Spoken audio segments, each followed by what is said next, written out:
Hello, this is Edwin Black, the people of the book. That appellation comes from the holy books that define us. But we are also the people of the book because we read. Almost every time you see a Jewish commentator, he has a library behind him or behind her. So as we do each year, we're going to recommend a short list of some of the best books to buy for your personal collection and to give as gifts. I'm joined today by 4 bold authors who have labored to reach you with important books of ideas and history. You'll need them. But a word first about my own 2 most recent volumes just released. First, we have Israel Strikes Iran, Operation Rising Lion, which made publishing history, released just 2 weeks after the conclusion of the 12-day war with Iran that saw the Jewish state's historic and devastating victory over the Iranian nuclear project that for years has been trying to complete its bomb to wipe out Israel as part of some sort of an apocalyptic mission to achieve paradise. This is the 20-year backstory that gives you the inside view on Iran's long march to develop its bomb and Israel's stunning ability to defeat it. Defeat it for now. You need to read this book to understand the next phase of this civilization-defining war that is expected to resume at any moment as Tehran won't give up its nukes and Israel is determined to survive. Israel Strikes Iran is available everywhere across this planet in 2 hardback and 2 paperback editions, 6 ebooks, 2 audiobooks, plus a special gift hardback available only at Barnes & Noble. You can get more information at israelstrikes.com. My second book is my just released 15th anniversary edition of Nazi Nexus. This powerful distillation of several of my other books details the 5 American corporations that uniquely empowered Hitler's Holocaust and made a huge difference. Those 5 are the Carnegie Institution, the Rockefeller Foundation, plus in Detroit, the Ford Motor Company and General Motors. And the 5th is the prime culprit, IBM, which partnered with Hitler to organize, systematize, and streamline the Reich's killing machine. No Holocaust on horseback, and no Holocaust without the names. So in this 15th anniversary, in a special appendix, I have chronicled in unvarnished detail what these 5 companies that engaged in genocide did after the war to cover up their crimes and obscure their record, even in the face of investigation and survivor suits.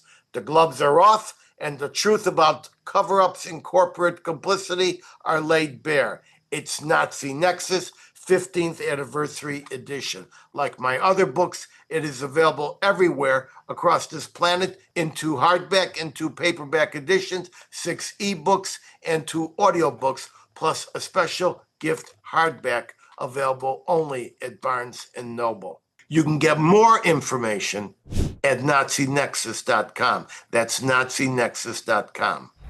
Ken, thanks for joining us. Now, I want to ask you about your very important book, The Multi-Front War, which has just come out in its 4th edition.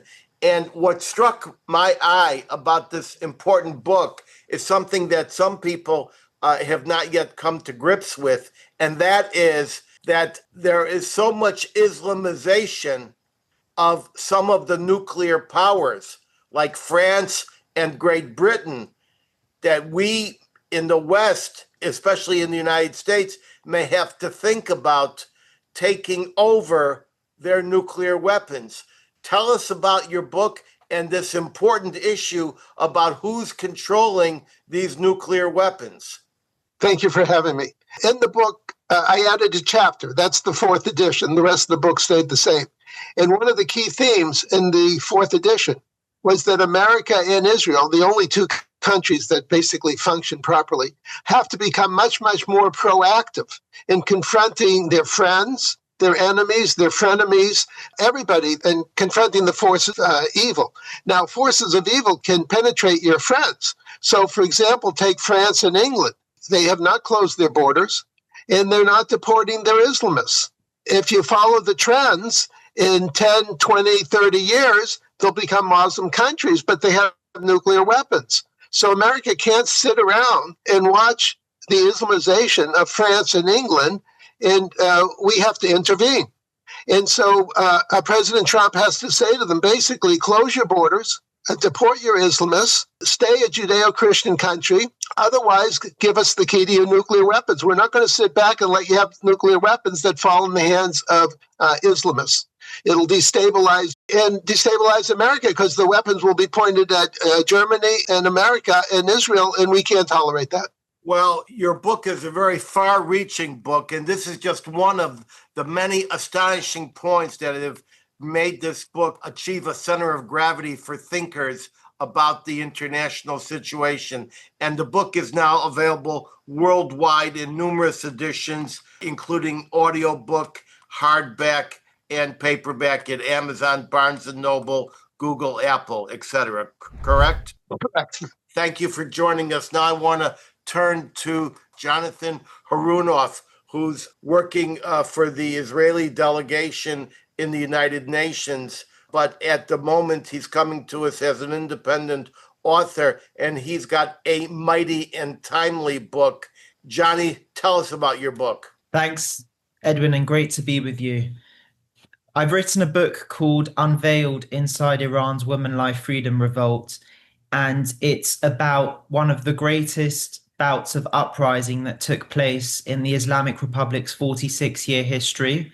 It was an uprising spearheaded by the women and the young girls supported by the men of Iran, and it followed the brutal killing in police custody of a young 22-year-old woman named Mahsa Amini 3 years ago. The book comes out September 25th, coinciding with the 3-year anniversary of her death, and it includes exclusive interviews with Iranians on the ground inside Iran and in the diaspora about their visions, their experiences under the Islamic Republic, and their visions for a post-Ayatollah Iran. And especially these days, with so much talk about what a future Iran might look like, the book come out at a more timely point, and especially because the mainstream media only focuses, when it talks about Iran, on Iran's nuclear program, its expensive and dangerous foreign policy. It doesn't really take a look at the people of Iran, who they are, what their aspirations are, and how different they are to the Islamic Republic. That was one of my driving motivations for writing this book.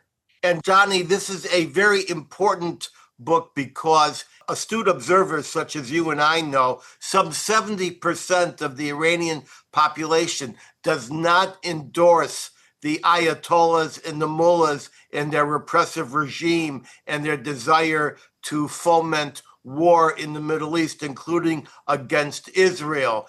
And how long did it take you to prepare this book, and considering it's on the 3rd anniversary? It took about 3 years. I started writing when I was a more full-time journalist, right at the time of the Woman Life Freedom Uprising. And you're absolutely right. I think that the percentage is even higher than 70%, probably close to 80%. And we've seen that with the way people have risen up time and again in the past 46 years, from 2009 to 2017, 18, 2022, and with the massive trucker uprising right before the 12-day war in Iran as well.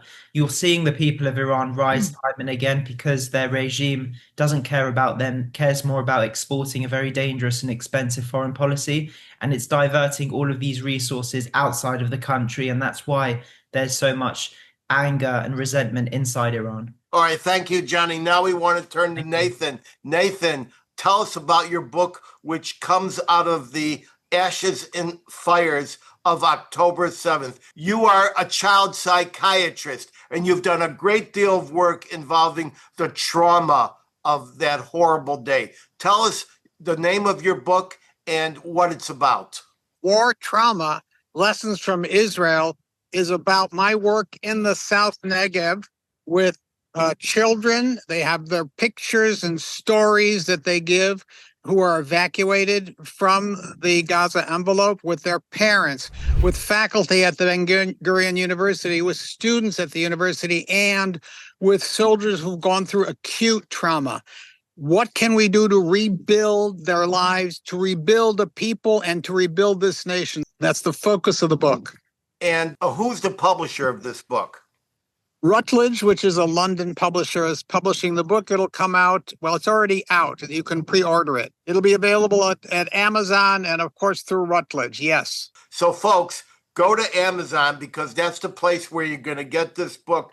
But one of the most compelling issues is the impact that this horrible day had on the children. And Nathan has studied this and is giving us a guide how we and the victims can cope with it. Thank you, Nathan. Faye Lincoln in Salt Lake City, thank you for joining us. Now, I'm going to be honest with you, Faye. Your book is about values, and your book is about ethics, and the world is burning. What can you tell us now about what the world is doing in terms of walking away from the values that have established our civilization? Well, first of all, if you take a look at things like the rise in global anti-Semitism that's taking place today, what you realize is here in the United States and in Europe, this is really a very organized process that's been taking place. The Qataris have been paying billions of dollars to Middle Eastern centers in our universities in support of Hamas. And we're seeing these campus-wide demonstrations organized by the Students of Justice in Palestine, which has been associated with Hamas and the Muslim Brotherhood. In the EU, we see lots of these loosely organized NGOs that are also associated with the Muslim Brotherhood, Hamas, and they're lobbying governments in support. So political Islam is clashing with Western values and spreading the ideal of Sharia law over democracy. In my book, Values That Shape the World, on first glance appears to be about ancient Israelite history and the values related to society. However, the real thrust compares the evolution of religious and Western values in modern society against the juxtaposition of today's political Islamic values, oppressive nations that ignore human rights, theocracies abused by elite rulers, and war against Israel and the West.